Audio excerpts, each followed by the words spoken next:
দুই দফায় ৬ মৌসুম পার করেছেন এই আঙিনায়, কিন্তু এবার পরিস্থিতি একেবারেই ভিন্ন।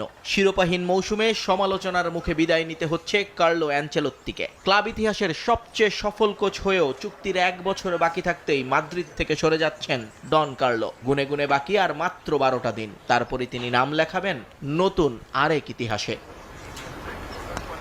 ব্রাজিল দলের সঙ্গে চুক্তিবদ্ধ হয়েছেন কার্লো। লা লিগা মৌসুম শেষেই যোগ দেবেন রিও ডি জেনেইরোতে।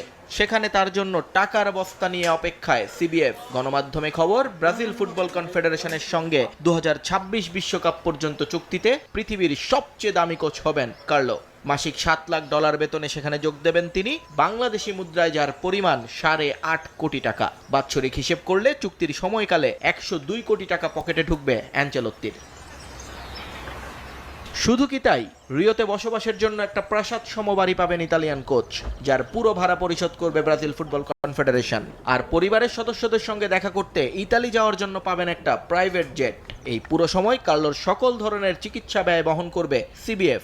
সঙ্গে পাবেন জীবন বীমা। আর যে কারণে ইতিহাসে প্রথমবার একজন বিদেশির হাতে তুলে দেওয়া হচ্ছে ব্রাজিল ফুটবলকে, সে স্বপ্নের বিশ্বকাপ যদি জেতাতে পারেন কার্লো, তাহলে বোনাস হিসেবে তার পকেটে ঢুকবে আরও ৬৬ কোটি টাকা। স্বাভাবিকভাবে এই চুক্তিতে সন্তুষ্ট কার্লো অ্যানচেলোত্তি। তাই তো মাদ্রিদের জার্সি গায়ে করা সংবাদ সম্মেলনেও নিজের খুশি লোকাতে চেষ্টা করেননি ৬৫ বছর বয়সী অভিজ্ঞ এই কোচ। আমি ২৫ তারিখ পর্যন্ত রিয়ালের কোচ, এটা নিয়ে আমার কোনো আক্ষেপ নেই। একটা মৌসুম হয়তো জিততে পারিনি, কিন্তু এখানে আমার যা অভিজ্ঞতা তা অত্যন্ত সুখকর। আমি ২৬ তারিখ ব্রাজিলের দায়িত্ব নেব। অবশ্যই এটা আমার জন্য নতুন চ্যালেঞ্জ হবে। এতদিন আমি যা করেছি তা সবই ক্লাবে। জাতীয় দলের পরিবেশ, সিস্টেম সবকিছু আমার জন্য নতুন। তবে আশা করি তারা যে লক্ষ্য নিয়ে আমাকে নিয়েছে, আমি তা পূরণ করতে পারবো।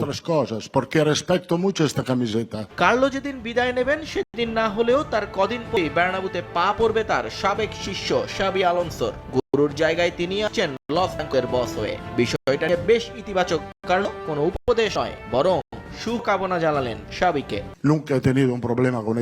শাবিকে আমি খুবই পছন্দ করি। ওকে কোনো উপদেশ দেওয়ার প্রয়োজন নেই, কারণ আমি জানি বিশ্বসেরা হওয়ার মতো সবকিছুই তার কাছে আছে। আমি শুভকামনা জানাই শাবিকে, যাতে সে রিয়ালকে নতুন উচ্চতায় নিয়ে যেতে পারে। বিদায় লাইক ক্লাব প্রেসিডেন্টের সঙ্গে গন্ডগোলের খবর চাউর হয়েছে মিডিয়ায়, তবে সেগুলোকে এক হাসি দিয়ে উড়িয়ে দিয়েছেন অ্যানচেলোত্তি। জানিয়েছেন, এখানে থাকুন বা না থাকুন, তিনি চিরকালই মাদ্রিদিস্তা। নিয়ন মোহাইমেন, সময় সংবাদ।